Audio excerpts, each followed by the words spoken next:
Vamos esboçar este gráfico usando aquelas ideias de cálculo diferencial. Hoje eu vou indicar o volume 1 de um curso de cálculo do Guidorize. É um dos livros que a gente utiliza aqui para explicar a matéria para vocês no nosso canal, tá certo?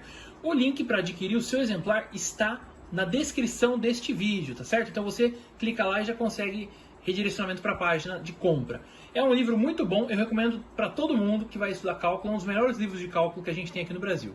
Beleza? A primeira etapa, a receitinha de bolo, diz que a gente deve encontrar o domínio da função. O domínio da f. Bom, o problema aqui é o seguinte. O domínio é em todos os reais. Só não pode ser igual a zero aqui embaixo no denominador.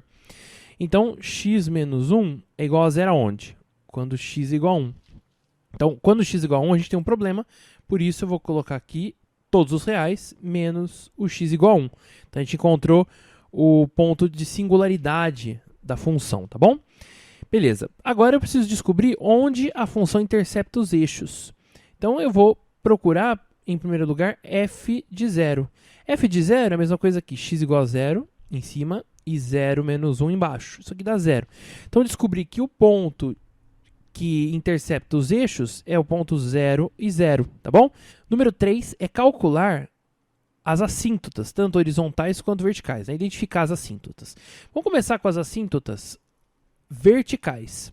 Eu sei que o problema está em x igual a 1, tá certo?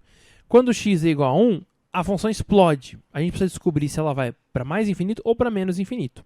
Então, olha só, vamos calcular o limite de x indo a 1 pela direita da função x sobre x menos 1. Aí eu vou separar o limite em dois. Então, eu vou ter limite de x indo a 1 pela direita do x, vezes o limite do x indo a 1 pela direita de 1 sobre x menos 1.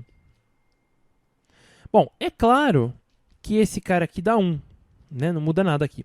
O problema está aqui. Como a gente tem uma função neste denominador, e essa função aqui, ela tem o seguinte intervalo de crescimento e decrescimento. Se o x é 1 para cima dele é mais, para baixo dele é menos, né? A gente está sempre pensando em bolinha aberta, porque o x nunca é igual a 1, tá certo? Existe um teorema que diz o seguinte, se essa função vai para 0 e o x vindo pela direita faz com que ela seja positiva, então o limite desse cara é mais infinito, tá? A gente está vendo aqui os sinais, estudamos os sinais dessa função. Então, 1 vezes mais infinito dá quanto? Dá mais infinito. Então, o nosso limite é mais infinito quando o x está vindo pela direita. Só que se a gente calcular o x vindo pela esquerda, já vou quebrar em dois, né? É o limite do x vezes o limite do 1 sobre x menos 1. Aqui não muda nada, fica 1 também. Só que aqui a gente vai ter menos infinito, porque como a gente estudou os sinais, a gente viu que se o x for para baixo de 1, a gente vai ter valores negativos. Então, a gente vai ter menos infinito no caso em que x vai para 1 pela esquerda, tá bom? Então, a gente já descobriu que as assíntotas, na verdade, a assíntota vertical, ela é mais infinito quando x vem pela direita e menos infinito quando x vem pela esquerda. Tá? Essas são as duas informações que a gente obteve. Agora, assíntotas horizontais. Também não são difíceis, né? Olha só. A gente vai calcular o limite da função no caso em que x vai para mais infinito. Qual função? X sobre x menos 1. Então, a gente vai dividir todo mundo por x, tanto em cima quanto embaixo, no denominador e no numerador. Então, eu vou ter o limite de em cima vai ser 1. Né? Porque é x sobre x. Embaixo vai ser 1 dividido por 1 menos x, né? Eu dividi todo mundo por x. É claro que aqui vai para 0, né? Porque o limite está indo para mais infinito. Portanto, 1 sobre 1 sobra. E o limite dá 1. E aí, se você puser o limite do x indo a menos infinito, que você tem que pôr para calcular as assíntotas, vai ser a mesma coisa. Porque você vai ter x indo a menos infinito, de 1 dividido por 1 menos 1 sobre x. Dá a mesma coisa, né? Não importa se é menos infinito que vai dar 0. E aí você vai ter 1 também, Tá certo? Bom, perfeito. Agora a gente vai entrar na parte de derivadas. Então, a próxima etapa é calcular a derivada, f'. F' é d dx de quem? Do quociente x dividido por x menos 1. Bom, vamos aplicar a regrinha da divisão. Então, derivada da de cima é 1 vezes a de baixo. A de baixo é x menos 1. Menos a de cima, que é x, vezes a derivada da de baixo, que é 1 também. Então, sobra apenas x. E aqui a gente divide pelo quadrado da de baixo, x menos 1 ao quadrado. Bom, em cima x menos x, 0. Então, sobra menos 1. E aqui dividido por x menos 1 ao quadrado. Bom, essa função ela é sempre negativa. Tá vendo? Em todo, vamos escrever aqui, né? F' é menor que 0 para todo x. Por quê? Porque embaixo ela é sempre positiva, certo? Porque é um quadrado aqui. Só que aqui tem um menos 1, então é sempre negativo o resultado. Então a gente descobriu o seguinte, duas coisas importantes. A f' é diferente de 0 para todo x. Ela não tem ponto crítico, não tem ponto de máximo nem de mínimo, nem global nem local, né? E ela tem sempre o sinal negativo. Então a gente já sabe que a função é decrescente em todo o intervalo. Claro, tirando aqui o x igual a 1, né? Além de ser decrescente, ela não tem ponto crítico, tá? Agora nós vamos fazer mais um cálculo de derivada, que é a derivada segunda.